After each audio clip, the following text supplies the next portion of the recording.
yo vivía con algunos compañeros que eran, en algunos momentos deseaba pues que les fuera mal, ¿no?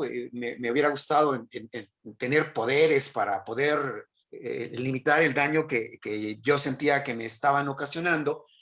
Y pues eso nunca sucedió, ¿no? Eran personas, chamacos más grandes, muy eh, pues, groseros, sin límites, ¿no? Y bueno, pues no te quedaba más que poder mirar cómo de repente realizaban una serie de acciones muy crueles, violentas, y pues bueno, de alguna manera lo que yo opté en esa sabiduría infantil era alejarme de ellos, ¿no? Con el paso del tiempo, pues yo fui creciendo, fui incursionando en otros ambientes sociales. La propia escuela me parece que abrió una posibilidad muy importante de conocer gente que no era violenta. Cuando entré al CCH, a mí me sorprendía que no había esta gala de violencia entre mis compañeros, que las cosas se realizaban, las discrepancias se arreglaban hablando, que se platicaba de otro tipo de cosas y bueno, pues eso me ofreció una comprensión del mundo muy diferente y conforme me hice mayor, cuando yo regresé a esos lugares de la infancia y veía a esos personajes que eran muy violentos y que se encontraban ya en una forma pues muy deteriorada, ¿no? Y muchos de ellos en una situación de un alcoholismo y adicción de total abandono, otros pues habían estado en la cárcel y muertos.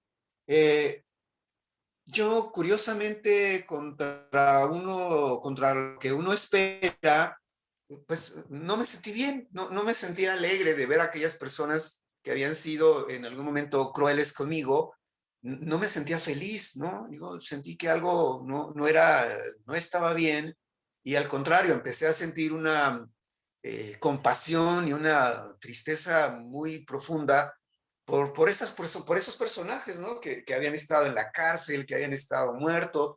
Incluso ahora los veo y son personas pues que viven en un abandono total y me ha llevado a pensar que efectivamente la idea del perdón tiene que ver con trabajar cosas muy profundos con uno mismo y en la que la cuestión fundamental está no desearles el mal a aquellas personas que en algún momento pues cometieron alguna falta, alguna agresión o algún acto muy violento contigo mismo.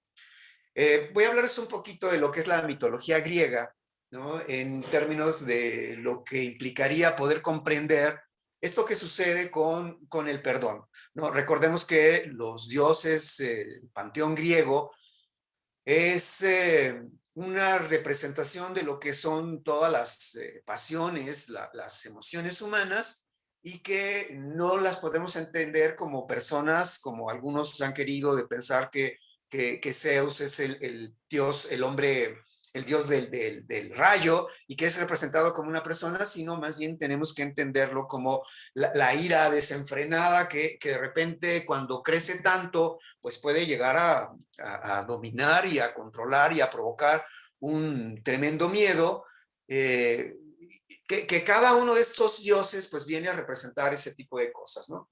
Entonces había una diosa en particular que era la diosa de la sabiduría, que curiosamente para los griegos era una diosa guerrera, ¿no? Es interesante esta asociación que hacen los griegos entre la sabiduría y la presencia de un guerrero. ¿Qué quiere decir ser guerrero? Pues implica mucha valentía, esta capacidad de enfrentar tus temores y de enfrentar tus miedos, ¿no? Atenea, que más tarde los romanos la van a entender como Minerva, ¿no? Que incluso la representan, es como la representación de la filosofía, como un búho, viene a representar lo que son las causas justas y precisamente esta idea de la sabiduría. En algún momento, Hefesto, un dios también del panteón griego, intenta violarla, pero no puede violarla. Entonces, cuando este dios derrama su semen, termina en la tierra y nace Erictonio, un dios que es hijo de ese intento de violación. Pero fíjense qué interesante y qué importante, porque Atenea, en su profunda sabiduría, en vez de abandonar a ese dios que recién nacía, cumple el papel de madre adoptiva. O sea, cómo cuando un acto de los más crueles y más dolorosos que puede perpetrar un hombre hacia una mujer, que es el acto de una violación, que puede provocar una desestructura, mucho dolor y mucho sufrimiento en quien de alguna manera sufre este acto. Atenea, en vez de quedarse con el odio y con el rencor y con la ira, pues transforma todo eso y adopta a este Dios, convirtiéndose en su madre, ¿no? En un acto de cambio total de lo que implicaría lo que tradicionalmente entendemos como me hacen daño, entonces si me hacen daño, yo tengo que responder de manera iracunda, de manera violenta. Y en este acto de representación de la sabiduría, pues no, haces lo contrario de lo que tus impulsos irracionales, tus impulsos en ese sentido bestiales, pues aparentemente te llevan. Aquí debemos entender que la razón juega un papel muy importante porque implica una transformación de la ira para poder incluso resarcir y sanar esa situación en la cual pues las personas vivimos actos de muchos sufrimientos, ¿no? Entonces, el perdón implica entender la contraparte, que el perdón implica un trabajo muy complicado de realizar, un proceso muy largo en el que no nada más basta con el mero deseo, sino que hay la necesidad de implicarnos en un compromiso para ir realizando toda una serie de actividades muy complicadas en las cuales podemos al final alcanzar el perdón. Tampoco vamos a decir es que ya alcancé el perdón y como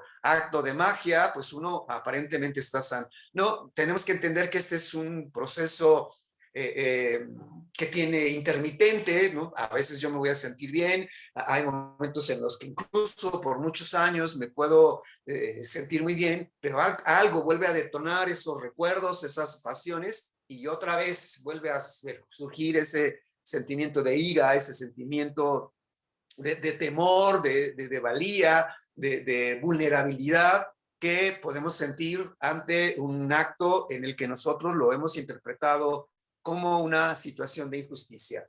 Pero sigamos un poquito con Atenea, ¿no? Atenea, como la diosa de la sabiduría, debemos de alguna manera entender que viene siendo una figura muy importante en la construcción de lo que es una sociedad, y entendamos que la construcción de una sociedad tiene que ver con la integración de ciudadanos que de alguna manera tienen ciertas características psicológicas, ciertas formas de ser que van a representar de qué manera está constituida la sociedad, ¿no? Normalmente pensamos que los ciudadanos son la representación de cómo es la sociedad, perdón, y habría que ver que al contrario, una sociedad violenta, pues tenemos que entender que está constituida por ciudadanos violentos, que tienen ese tipo de características, ¿no? Entonces, los griegos como la representación de las sociedades ideales más avanzadas, en este caso cuando pensamos en una sociedad con instituciones, en una sociedad democrática, tenemos que entender que las cosas se construyen no de manera automática, sino que tiene que ver con un acuerdo de formas políticas, que en este caso las instituciones son la representación de esos acuerdos de ciudadanía. La democracia no nada más implica la realización de los actos voluntariosos, de lo que una persona quiere hacer y va y lo hace de una forma sin tener en consideración los límites y los derechos de los otros. No, la democracia y la ciudadanía tiene mucho que ver con la justicia, y la justicia tiene que ver con la realización de actos donde no se dañe al otro de una manera intencional o injusta o despiadada. Entonces, Atenea viene a ser la representación de ese orden intelectual, de ese orden racional, en el que los ciudadanos logramos construir acuerdos que se manifiestan en la consolidación de instituciones que hacen construir esos acuerdos. Pues podemos hablar de las leyes, que de alguna manera la intención de las leyes tiene que ver con la justicia.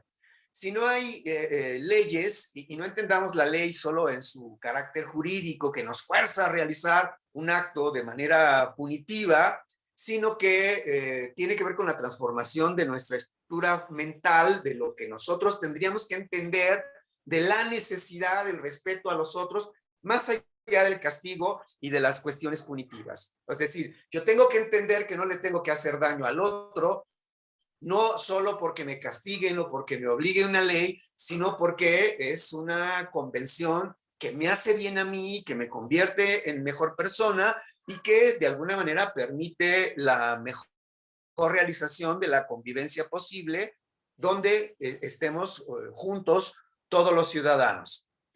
En ese sentido, los griegos habían pensado o tenían la representación de las pasiones, ¿no? De esas pasiones desbordadas como el odio, la ira, el resentimiento, aquellas cosas que nos provocan mucho daño y que son como carbones encendidos que mientras tú los tienes en las manos, pues no hacen más que quemarte.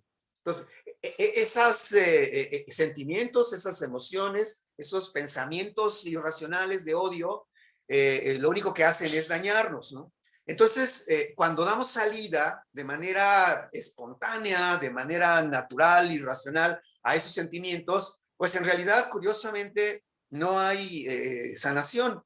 O sea, es decir, que si alguien me hace daño y yo respondo de manera iracunda, de manera violenta, en realidad no arreglo nada, no logro cambiar la situación, sino, curiosamente, lo que logro es empeorarla. O sea, si alguien me ofende y yo reacciono con una ofensa desproporcionada o todavía mucho mayor que la que me hicieron, pues en realidad no arreglé nada. Lo que hice es que el otro ahora también tiene una necesidad de dañarme y toda la violencia va creciendo de alguna manera exponencial, que pues podemos llegar a las venganzas estas de familias, como en el caso de Hamlet, donde ahora yo quiero vengarme de lo que le hizo mi bisabuelo bueno, el bisabuelo de fulano de tal a mi bisabuelo.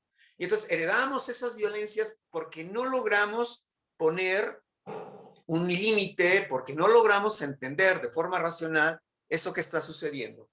Los griegos representaban a esos sentimientos de iracundos, a esas pasiones desbordantes e inhumanas, como las furias, ¿no? Y las furias eran hijas de un acto en el que uno de los fundadores del universo es asesinado por su hijo, lo castra, ¿no? Le quita los testículos, y cuando le quita los testículos, el semen es arrojado a la tierra, y entonces nacen estos seres repugnantes y horrorosos, que son las furias, junto con otros monstruos, pero curiosamente las furias originalmente habían sido muchas.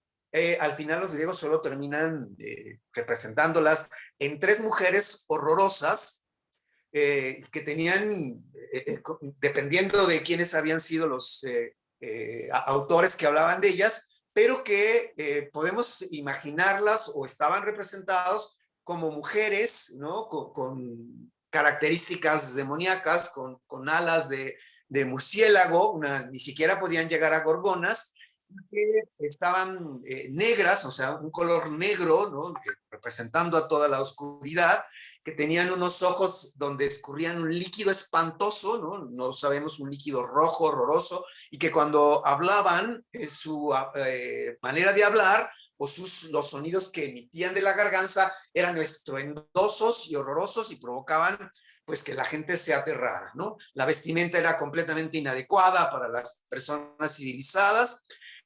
Apolo las retrataba como si vomitaran coágulos de sangre de las presas que habían ingerido, ¿no? Recordemos que todo esto viene siendo la representación de la ira, ¿no? La representación del odio, la representación de la furia. No es que fueran personas como tales, sino como en esta idea de que yo tengo que representar algo, un sentimiento, una emoción que me está destrozando, que está acabando conmigo, bueno, pues busco la forma más horrorosa, más espantosa para poderla darle una figura en la cual yo la pueda imaginar y pueda hablar a las personas de lo que esto será, ¿no? Eh, Recordemos que los griegos pues eran guerreros y cazadores, ¿no? Ahora nosotros hemos hecho una versión muy fifí, muy light, muy ligera de lo que son los perros. Convivimos con los perros, hemos convertido a los perros en animales pues muy aparentemente dóciles, ¿no? Los perros no, los perros que los griegos criaban animales para la guerra, para cazar, y entonces eran animales que provocaban un terror, ¿no? Entonces, las furias eran asociadas a animales de caza, ¿no? A animales que cuando mordían, pues arrancaban de tajo la piel y provocaban estas borbotones de sangre que pues a cualquiera de nosotros nos puede provocar pues un sentimiento de dolor, de que algo de sufrimiento, de terror, de que algo muy fuerte está sucediendo. Entonces, las furias eran entendidas como eso, ¿no? Y eran obviamente, pues lo contrario a la sabiduría, la justicia, a la piedad y a la compasión. Y entonces acá Atenea juega un papel muy importante porque cuando ella es un pilar de la construcción de la sociedad, necesita mediar con las furias, ¿no? O sea, si yo quiero construir, y creo que a cualquiera de nosotros nos ha pasado, que cuando queremos construir una comunidad, una empresa, queremos hacer que nuestra familia se lleve bien, pues nos encontramos con algo que impide la realización de lo comunitario y de las posibilidades de la amistad, que tiene que ver precisamente con estas emociones negativas, con estas pasiones. Si alguien tiene ira, si alguien si está muy enojado, si tiene resentimiento, es imposible que pueda encontrarse en un acuerdo con el otro, ¿no? Entonces, la mayoría de las empresas y de las situaciones, pues, se ven fracasadas por este tipo de circunstancias, ¿no? Porque hay mucha ira, porque hay odio, porque yo no reconozco al otro como una parte, como una extensión de lo que yo soy, y en esa medida, pues en vez de buscar el acuerdo, busco la destrucción del otro. Atenea, pues obviamente reconociendo esto, pone como en control, de alguna manera media con las furias, y esto es bien interesante porque tiene que ver con, en todos nosotros siempre hay una parte que tiene que ver con el odio, ¿no? Esas emociones que nos destruyen o esas emociones encontradas, esa parte oscura que no queremos ver, esa que algunos psicólogos han llamado la sombra, o como Jung, o el doble, como Otto Rank, o sea, esa parte mía que yo no quiero ver y que forma parte de mí y que no quiero ver en el otro, ¿no? Por ejemplo, cuando nosotros hablamos del amor, implica reconocer que amar es reconocer que el otro también tiene una parte oscura que a lo mejor yo no la voy a mirar y no quiero reconocerla, pero que ahí está, ¿no? Entonces, las furias implican eso, que cada uno de nosotros, o sea, la ira, el resentimiento, el dolor, la tristeza, esas partes que también son humanas y que no queremos ver, pero que curiosamente, como son humanas, no podemos sacarlas de nosotros. O sea, no puedes decir que somos seres perfectos, que todo está bien y que en ese todo está bien, el dolor y la ira y la tristeza han sido completamente extirpados de mi ser, ¿no? Hay que reconocer que como seres humanos estamos destinados a vivir con tristeza, con odio, con resentimiento y con ira, pero hay algo bien interesante, porque cuando lo reconocemos, implica que no dejamos que eso nos domine, ¿no? Decía Jung que hay que reconocer eso para integrarlo y precisamente para manejarlo y no dejar que se desborde. Entonces Atenea la invita a formar parte de la sociedad, ¿no? Porque una sociedad que no contiene la ira, que no la sabe manejar, y eso yo lo llevo al plano personal, una persona que no maneja su ira, que no maneja el odio, que no maneja esas emociones encontradas, pues es una persona que no puede caber en ningún lugar civilizado, ¿no? Es una bestia que destruye todo el lugar donde está parado, ¿no? Una persona con resentimiento, una persona con una profunda tristeza por no haber sabido manejar sus emociones, pues resulta como una especie de manzana podrida, corrompe todo lo que está teniendo. Entonces, lo que hace esa Atenea es invitarlas a formar parte de la sociedad, ¿no? Las furias, cuando se reconocen a sí mismas y cuando son reconocidas por los demás, la ira deja de ser desbordada, ¿no? Acá me parece que tenemos que ver cómo nuestra sociedad ha utilizado ese tipo de cosas y en el personaje de los superhéroes de Hulk, ¿no? Este personaje verde que mientras más ira tiene, más crece y se desborda, y si tiene más ira es destructor, imparable, hasta que llega una persona y le habla con cariño y lo reconoce y empieza a hacerse pequeño y curiosamente emerge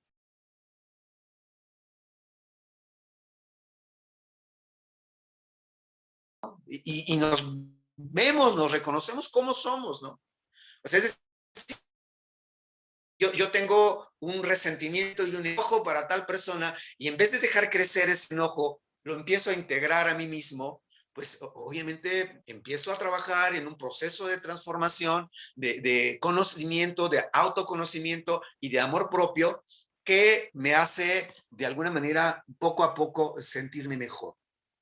Si ustedes quieren abundar sobre lo que implica toda la tradición griega, la mitología griega en torno a las furias, pues hay un autor, bueno, hay varios autores, pero yo ahorita me basé en Esquilo, en lo que son la Orestiada, ¿no?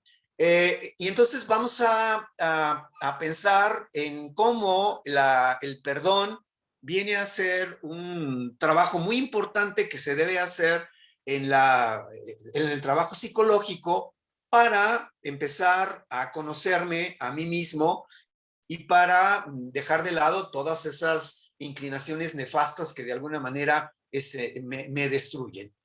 ¿No? Entonces, debemos entender que el perdón fundamentalmente está orientado al trabajo con uno mismo. ¿No? No es esta idea de que yo perdono porque si perdono, el otro es el que va a cambiar, ¿no? Y el que va de alguna manera a recibir los efectos de lo que es el propio acto de perdón, sino que en la medida en que yo empiezo a reflexionar y a trabajar sobre lo que es el perdón, empieza a haber ya un acto de sentimiento de bienestar en el que poco a poco yo me voy encontrando. No es sencillo, ¿no? ¿Cuántas veces nosotros vamos caminando por la calle y sin querer empujamos a alguien o lo pisamos y le decimos, ay, perdón, y el otro me dice, sí, no, está bien, sí, no hay problema, ¿no? Yo te perdono. En esencia eso no es una manera de perdón, eso más bien implica una forma de disculparnos, porque perdonar implica efectivamente perdonar aquello que creemos que es imperdonable, ¿no? Perdonar aquellas cosas que son muy difíciles, que nos han provocado mucho dolor, que nos mantienen en un estado de pasión desbordante, en la ira, en el enojo, incluso en una tristeza profunda, ¿no? Porque hay que reconocer que cuando uno ha sido maltratado, violentado, ha sido vulnerado, aunque haya pasado el tiempo, esta idea de que el tiempo cura por sí mismo, pues me parece que hay que tener como mucho cuidado. El tiempo no cura si no hay un proceso de perdón, de soltar, de reconocimiento, un trabajo responsable en el que yo me implico a eso, absolutamente uno va a sentir cierta mejoría. Eso no sucede. ¿no? Hay que trabajar y hay que volvernos responsables de asumir toda una serie de conductas y de prácticas para poder perdonar. Perdonar implica efectivamente este autoconocimiento, esta reflexión de qué es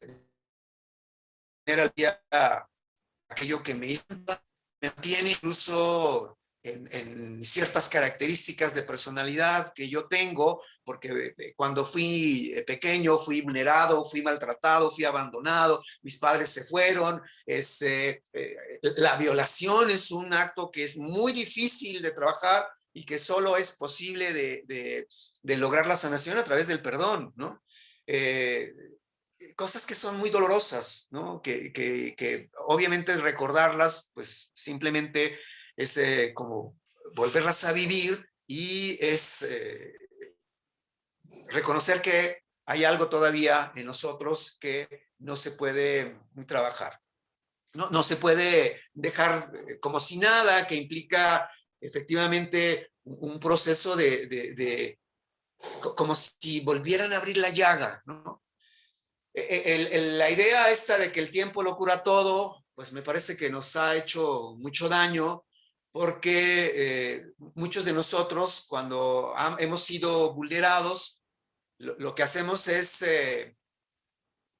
inconscientemente como a olvidar aquellas cosas que aparentemente nos hicieron mucho daño y decimos, bueno, ya pasó, porque somos incapaces de poder hacernos cargo de una emoción tan fuerte y van a operar una serie de mecanismos de defensa que tienen que ver con, bueno, olvidar de forma meramente superficial, porque en el fondo la herida, si no se sana, pues ahí está, ¿no?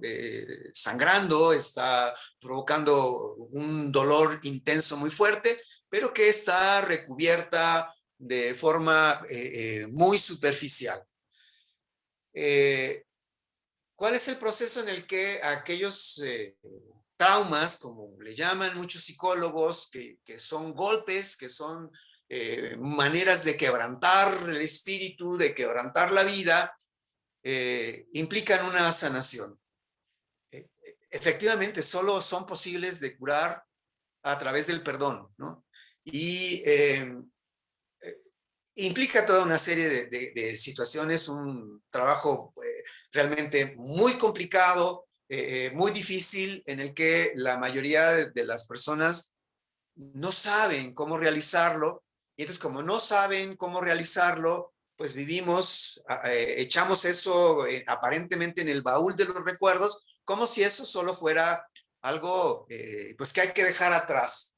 No, necesitamos abrir esas heridas, dejar que supuren, que todo lo podrido salga, que todo el enojo salga, que todo el odio y el rencor sea manifestado para poder sanar, ¿no? Entonces, no es nada sencillo como decir, ay, sí, te perdono y ya, porque igual podemos decir te perdono, pero el sentimiento y la emoción están por ahí carcomiendo todas nuestras entrañas sin que nosotros sepamos qué hacer con ello, ¿no? El trabajo estoico nos puede ayudar mucho, ¿no? Retomar lo que es el trabajo de la filosofía antigua, que implica reconocer lo que puedo cambiar de lo que no puedo cambiar. Y en este sentido, reconocer fundamentalmente mis emociones, es decir, yo puedo cambiar mis emociones. ¿Ustedes qué piensan? Sí puedo cambiarlas, ¿no? Las puedo cambiar, pero no de manera automática, ¿no? No es decir, ay, si yo les digo, ay, ya reconociste que estás enojado, ya reconociste que tienes tristeza, y entonces, bueno, hago un alto con todo lo que yo cotidianamente estoy haciendo y me detengo a sentir lo que estoy, a reconocer lo que estoy sintiendo. Y yo digo, bueno, sí, es que realmente todavía estoy enojado por lo que me hizo mi papá hace 30, 40 años, lo que me hizo mi hermano, lo que me hizo la ex o lo que me hizo, no sé, aquello que me hizo daño, ¿no? Estoy muy enojado todavía, ¿no? No es como decir, ah, bueno, ya no estés enojado. No, eso me parece que es como muy absurdo, ¿no? Porque o ya no pienses en eso. ¿Qué pasa cuando uno no intenta pensar en algo que quiere dejar de pensar? Pues curiosamente que incrementamos esa manera de pensar cuando yo le digo, no pienses en algo. Es como si yo les dijera, a ver, no piensen en una vaca blanca. Pues todos piensan en una vaca blanca, ¿no? O sea, pensamos en una... No, no hagas esto. Recuerden que para el inconsciente no existe el no, ¿no? Entonces, el trabajo de forma negativa, ¿no? Lo que hace es incrementar el proceso de dolor, ¿no? Entonces, es muy importante, fundamentalmente, como había mencionado, que primero reconozcamos que tenemos mucho dolor, ¿no? Que hay mucha ira y que efectivamente yo me siento vulnerado por un acto que sucedió y que me hizo daño, ¿no? Daño tiene que ver con empezar a trabajar ya el propio proceso de transformación y de hacerme responsable de aquello que me provocó mucho daño, ¿no? Entonces, yo digo, a ver, empiezo, el perdón es un acto de elección, ¿no? Yo reconozco que hay algo que me hizo daño. Ahora, a partir de reconocer, ese es el primer acto de transformación de lo que implica nuestro proceso de sanación. Reconozco que no fue sencillo, que lo que el otro me hizo me provocó un tremendo quebranto, mucho dolor, me transformó y que me hizo mucho mal. Eso yo lo reconozco, ¿no? Entonces, cuando yo lo reconozco, ahora el siguiente paso es, ¿y qué quieres hacer con eso? O sea, ¿quieres cambiarlo o quieres cambiar o quieres seguir viviendo en la ira, en el dolor, en eso que te hizo daño? Porque hay que también reconocer que mucha gente se alimenta de la ira y se alimenta del dolor y que incluso le da sentido a su vida. Y que una elección, decir, no, pues yo no quiero perdonar, ¿no? Bueno, si no quieres perdonar, pues entonces, pues la otra opción es que sigas viviendo en esa situación y que, el dolor nunca va a desaparecer, ¿no? Eh, entonces, el proceso de perdonar es algo intencional. O sea, yo quiero perdonar, sí o no. Entonces, esta reflexión de si te quiero perdonar implica que lo que hago es, no hago que el otro esté bien. O sea, no te perdono porque el otro esté bien, sino te perdono pues porque yo me quiero sentir bien. O sea, de entrada es el primer paso en este proceso de transformación.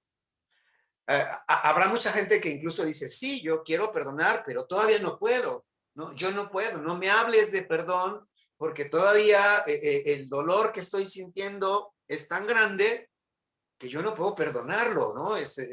Aunque quiera, todavía no puedo, no me hables de eso. Entonces, ahí nos encontramos en un primer momento en el que efectivamente el tiempo cumple una función importante, ¿no? Es como cuando nos dan un golpe, ¿no? Pues me duele y yo le digo al otro, no, no te duela, no, no pasa nada, no, sí me duele mucho lo que está pasando, ¿no? Me acaban de abrir, tengo una herida que está sangrante, que está pululante, que me toca los nervios y que y yo le digo, no, no pasa nada, se te va a sanar. Pues sí, pero mientras yo necesito que haya un breve lapso del tiempo en el que ese dolor intenso se vaya. Después de ese breve lapso de tiempo donde está un dolor muy intenso, claro, entonces ya uno podrá empezar a reflexionar si es que efectivamente quiere perdonar al otro o no. Si elegimos la opción de perdonar, implica realizar toda una serie de compromisos con uno mismo para poder perdonar, para poder realizar el acto de perdón. Y lo primero que tenemos que hacer es reconocer que yo necesito empezar a realizar una serie de cambios en mí para poder perdonar al otro, ¿no? ¿Qué implican esos cambios? Uno, reconocer, por ejemplo, todos los pensamientos rumiantes. O sea, esos pensamientos que dicen, es que yo estoy pensando en ella, o estoy pensando en ese cabrón, en ese que me hizo daño, en el que mató, en el que hizo, bueno, en el que me robó, en aquello que me hizo daño.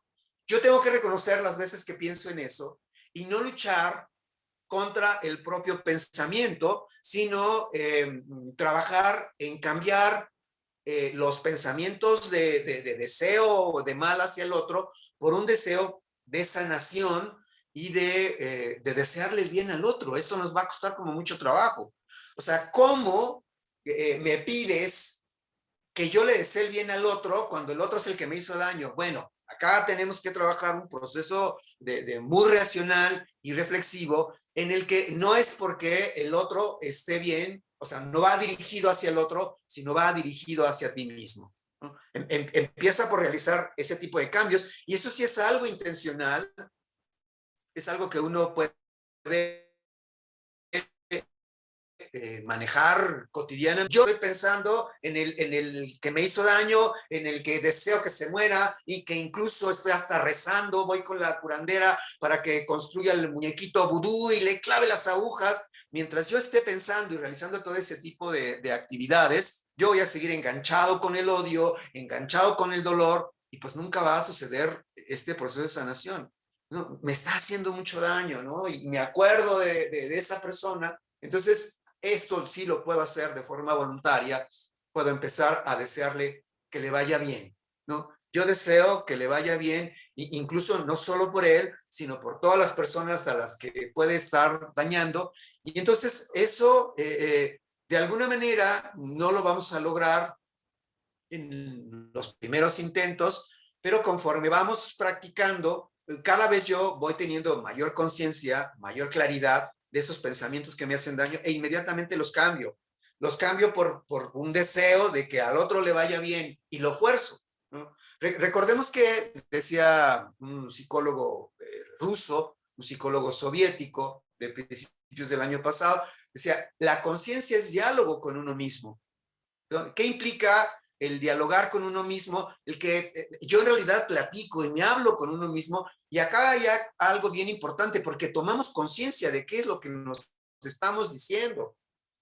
O sea, qué tipo de pensamientos yo estoy teniendo, ¿no? Por ejemplo, cuando hacemos algo que no queremos hacer, chin, ya la volví a regar, volví a hacer lo que no quería. Ah, bueno, ya te diste cuenta, empiezas a tomar conciencia.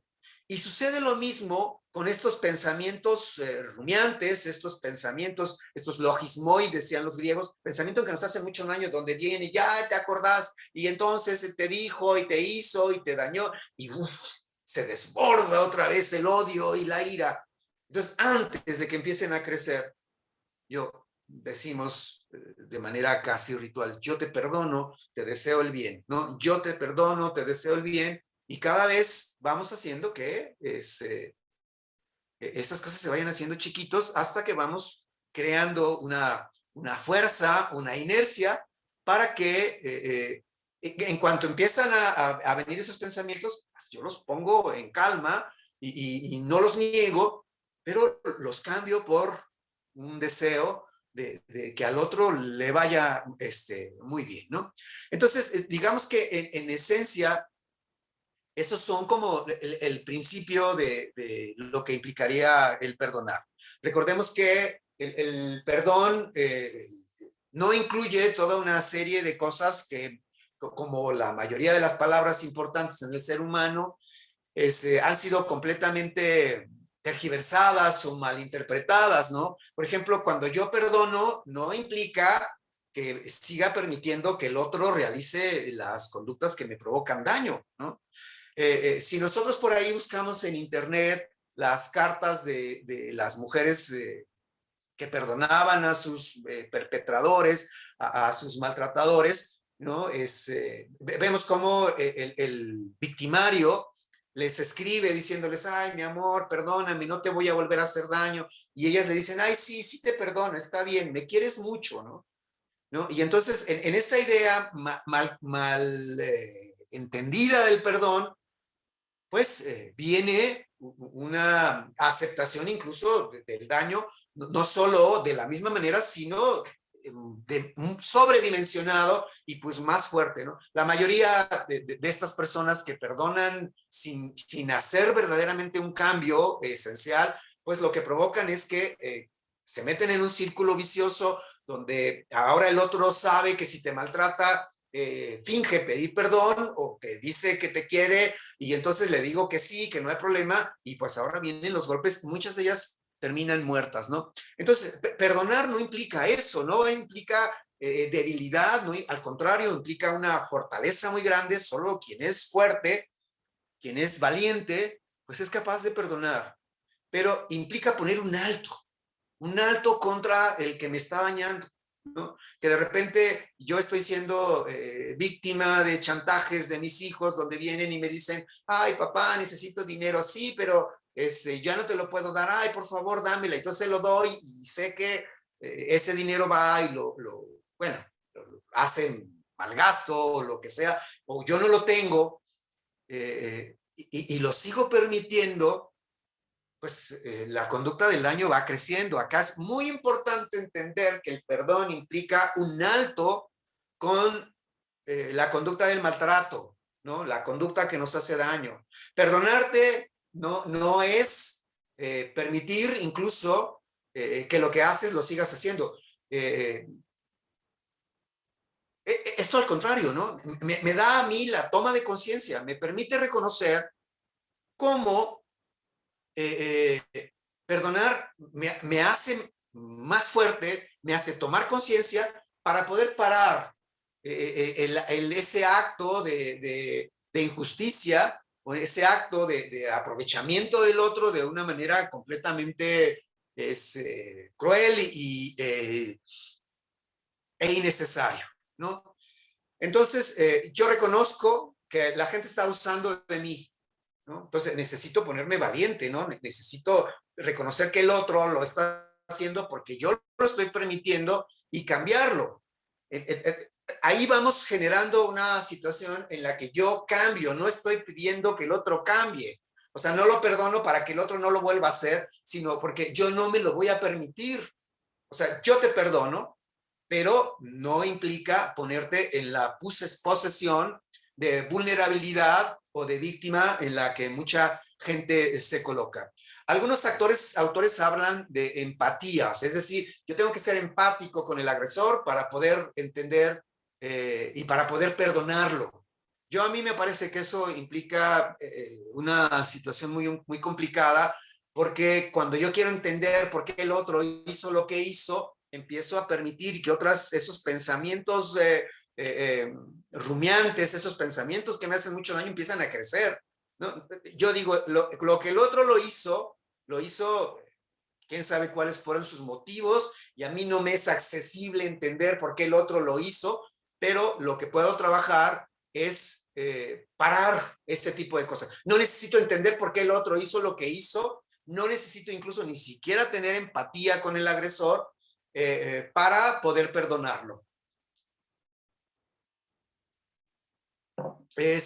Otra de las cosas que me parece también importantes en este sentido es que el que lo perdone no implica que el agresor no tenga que pagar sus faltas, o sea, ya sea en un acto de justicia con la ley o, bueno, que tenga que hacer, o sea, el que yo te perdone no quiere decir, por ejemplo, en el caso de una maltratador en la familia, no quiere decir que yo vuelva a vivir con él, ¿no? Es más, perdonarte a veces implica no volverte a ver, olvidarme de que tú existes, no de una forma inconsciente, sino manteniendo la distancia en el momento de que yo sé que no quiero volver a vivir con ese tipo de personas, yo sé que no quiero acercarme con ese tipo de personas, porque también implica una reflexión de qué es lo que yo hice para que el otro se acerque a mí, ¿no? El perdón implica un cambio total.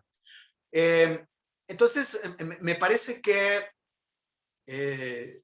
cuando hablamos del perdón, reconocemos que esta temática ha sido trabajada fundamentalmente no por la psicología, esto es bien interesante, a pesar de que es algo bien importante, la psicología le ha concedido realmente poco espacio, como yo decía, no está en los currículos y en los programas de las escuelas, sino que ha sido trabajado por las religiones. El cristianismo podemos decir que es una religión del perdón. Y yo creo que hay que retomar muchos de sus elementos para poder comprender la importancia que tiene en la vida de las personas para el proceso de sanación, ¿no? Recordemos que viene a ser una influencia muy importante en pensadores como Gandhi, ¿no? Con esta idea de la no violencia, con la idea de perdonar al otro. Perdonar al otro es, desde la perspectiva de Gandhi, no permitir que el otro me siga haciendo daño, ¿no? Por eso el nexo entre el perdón y la valentía son muy importantes, porque solo los valientes pueden perdonar, ¿no? Es perdonar, pero además yo no te hago, o sea, yo no quiero hacerte el daño que tú me hiciste, porque si yo quiero hacerte daño, o el daño que tú me hiciste, eso no implica un acto de perdón, implica un acto de venganza, ¿no? Y como había mencionado al principio, pues eso lo único que hace es hacer que crezca de una manera desmesurada, pues toda la descomposición social. Entonces, en el cristianismo va como de alguna manera mostrando cuáles serían los pasos para el proceso del perdón, ¿no? Primero implica un examen de conciencia, o sea, es decir, ¿qué es lo que yo estoy haciendo para permitirme el daño al otro? O a veces me parece que uno, en este sentido, a veces es el agresor, ¿no? No siempre somos los agredidos, ¿no? Y esta parte me parece también bien importante, porque si yo soy el agresor, pues tampoco implica un estado de calma, de quietud o de felicidad, sino pues yo voy a vivir en un constante estado de culpa que necesito trabajarlo, ¿no? Entonces, ya sea que sea el agresor o que sea la víctima, me parece que tenemos que trabajar el estado de conciencia. ¿Por qué estoy en el estado donde estoy y qué estoy haciendo para que de repente los demás me vean como alguien que es fácil de agredir, que es fácil de maltratar? ¿Qué es lo que yo tengo que hacer para cambiar ese estado en el cual me encuentro? ¿No? A veces irte del lugar, en algunos casos, pues levantar un acta, no siempre, fundamentalmente me parece que el paso más relevante es alejarte del agresor, ¿no?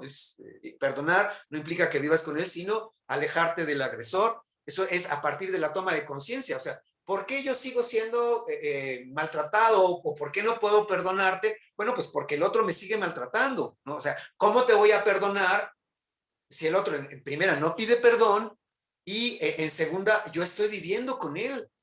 O sea, es una situación como muy complicada. Implica necesariamente qué es lo que yo estoy haciendo para que suceda lo que está sucediendo y ver qué es lo que puedo cambiar de lo que no puedo cambiar, ¿no? Mucha gente vive situaciones de maltrato porque no está dispuesta a asumir otro tipo de costos y otro tipo de circunstancias. No es que no tengo dónde vivir. No, si tienes dónde vivir, te puedes ir a vivir un cuarto de azotea, te puedes ir a vivir pagas una renta muy baja, te vas a los alrededores de las ciudades, pero lo importante es que te alejes del agresor. Ah, no, pero no tengo dónde vivir, ¿no? Bueno, porque la primera pregunta es, ¿y por qué estás con él, no? Eso solo es posible a partir de la toma de conciencia. La otra es reconocer el dolor del corazón. Esto es, digamos, como los pasos que establece el proceso de pedir perdón o de reconocer el perdón en el cristianismo, ¿no? ¿Qué es lo que estoy sintiendo? ¿Cómo puedo transformar eso? ¿No? Lo otro es, si yo te perdono, pero el otro tiene el propósito de enmendar el daño, o yo como perpetrador tengo el propósito de enmendar el daño, o estoy pidiendo perdón solamente de forma superficial y enunciativa. Te digo perdón porque en realidad no es que quiera perdonarte, no quiero que me perdones, sino porque no quiero perder lo que tengo contigo.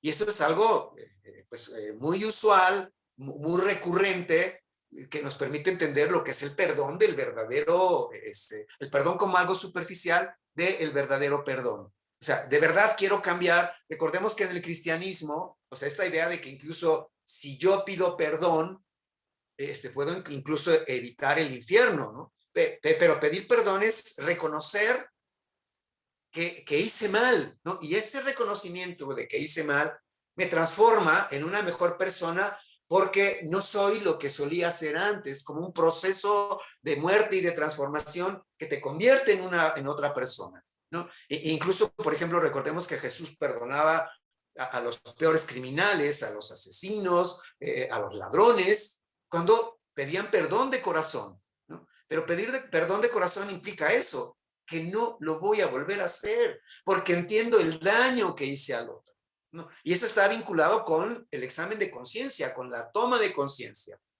Después, un proceso ahí interesante para poder hablar de la consecución del proceso de perdón es decirlos, ¿no? O sea, decir cuáles son mis pecados o mis faltas o lo que yo hice, ¿no? Mientras uno no sea capaz de decirlo, pues no está trabajando esta idea de la transformación o del arrepentimiento. Ojo, arrepentimiento no quiere decir culpa, no necesariamente son lo mismo. O sea, cuando yo digo, yo reconozco cuáles son las cosas que hago mal, es porque efectivamente no quiero volver a hacerlas, porque me ha transformado en una mejor persona. Y esto es algo que yo creo que no es nada sencillo, porque la mayoría de nosotros no estamos dispuestos a asumir las responsabilidades de nuestros actos. Y ahí cuando estamos dispuestos a asumir las responsabilidades de nuestros actos, pues me parece que hay una práctica o un proceso que también el cristianismo lo ha trabajado mucho, que es la idea de la redención. O sea, dices, ya reconociste tus errores, tus faltas, el daño que le hiciste al otro. Y entonces, ¿cuál es el proceso en el cual tú te puedes implicar en la sanación? Pues paga lo que hiciste, ¿no? Enmienda el daño.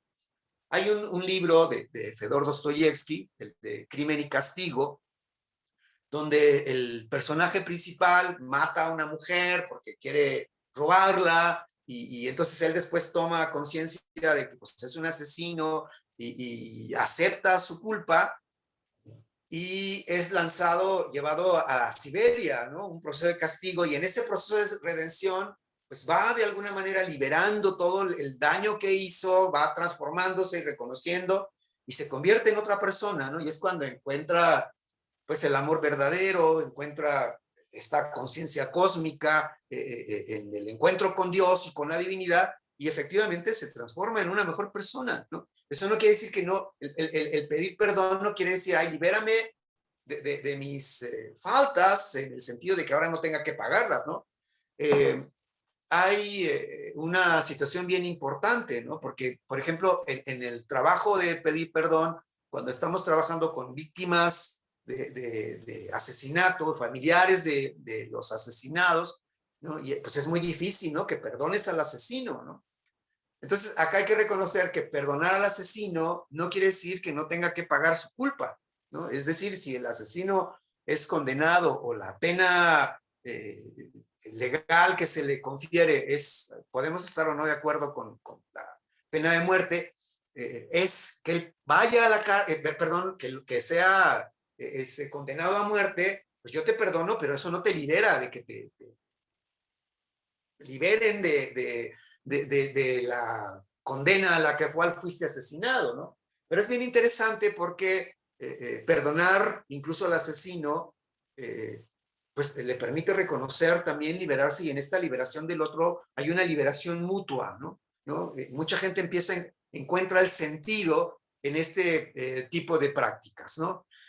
Y me parece que para poder ser pedir perdón es cumplir la penitencia, ¿no? Es cumplir aquello que yo me he propuesto para poderle encontrar sentido a la vida, no como una cuestión de castigo meramente punitivo, violento, sino que pues implica un acto de transformación. O sea, ¿por qué yo reconozco que necesito establecer toda una serie de prácticas en las que debo de someterme a ciertas prácticas, incluso a veces dolorosas, porque son la manera de recordar cómo puedo cambiar aquello que había hecho mal, ¿no? Porque si no, vivimos otra vez en un estado de confort, de indolencia, donde yo le hago daño al otro y pues no pasa nada, ¿no? Entonces, a veces un poco de esto de dolor te obliga a recordar quién eres, ¿no? Y hay un proceso de transformación en el que, por ejemplo, para los musulmanes, ¿no?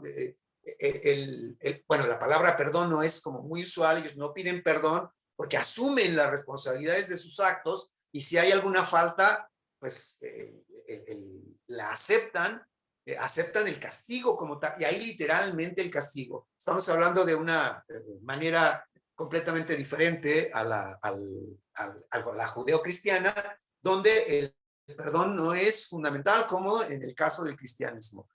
Eh, la venganza para ellos es un acto de honor, claro que no es una situación que contribuya a la justicia social, a la paz social, pues porque como ya habíamos hablado, esto desata a los demonios y nos convierte en personas siempre deseosas de un estado de guerra, de ira y de maltrato y de anulación del otro. Entonces, bueno, para ir cerrando, el perdón implica un acto de responsabilidad muy estricto, muy de reflexión y de toma de conciencia, pues muy claro, en el que yo debo hacerme cargo. No, no es sencillo, es también un acto de toma de conciencia y de elección, ¿no? Quien no quiera perdonar, pues bueno, está en todo su derecho, está en el reconocimiento de sus propias posibilidades, y lo que sí es claro, que el perdonar implica un acto de liberación y de soltar todo aquello que nos hace daño.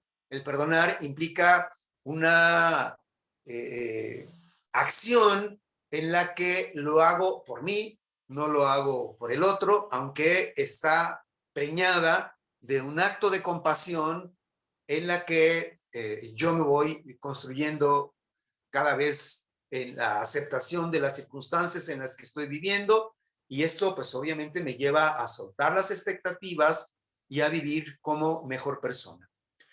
Bien, digamos que la exposición es teórica, reflexiva de lo que es el perdón, pues hasta aquí llegamos, ¿no? Entonces, te cedo la palabra, Fer.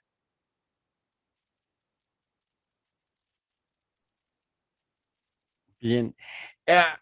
Me haces pensar en, en tres aspectos, ¿no? Está el perdonar a otros, el pedir perdón cuando yo cometí alguna falta, y otra, a veces, el perdonarnos a unos, a mí mismo, ¿no?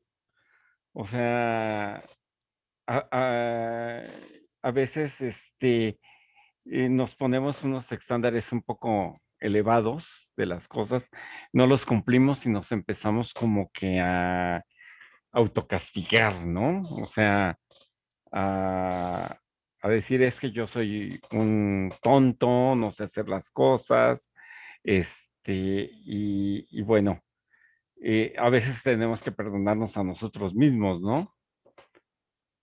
No sé. Eh, son como efectivamente muchos aspectos lo que implican toda la temática del perdón. El perdonarte a ti mismo, efectivamente, es como reconocerte otra vez como esto que mencionaba al principio, pues estamos llenos de emociones y estas emociones están representadas por la ira, ¿no? Las furias, estos personajes bestiales de la mitología griega que no debo negarlas, ¿no? Eh, también está el perdonar al otro, ¿no? Pero creo que son procesos conjuntos que tienen que ver con un análisis. O sea, yo no puedo perdonar al otro mientras no me perdone a mí mismo, mientras no reconozca que también yo soy un personaje humano, terrestre, y que estas furias viven en mis intestinos y que forman parte de mí, ¿no? Es reconocerlas. Si yo puedo reconocer eso en mí, también voy a reconocer eso en el otro, ¿no? Y al reconocer eso en el otro, no es que desaparezca, si es que se minimiza, ¿no?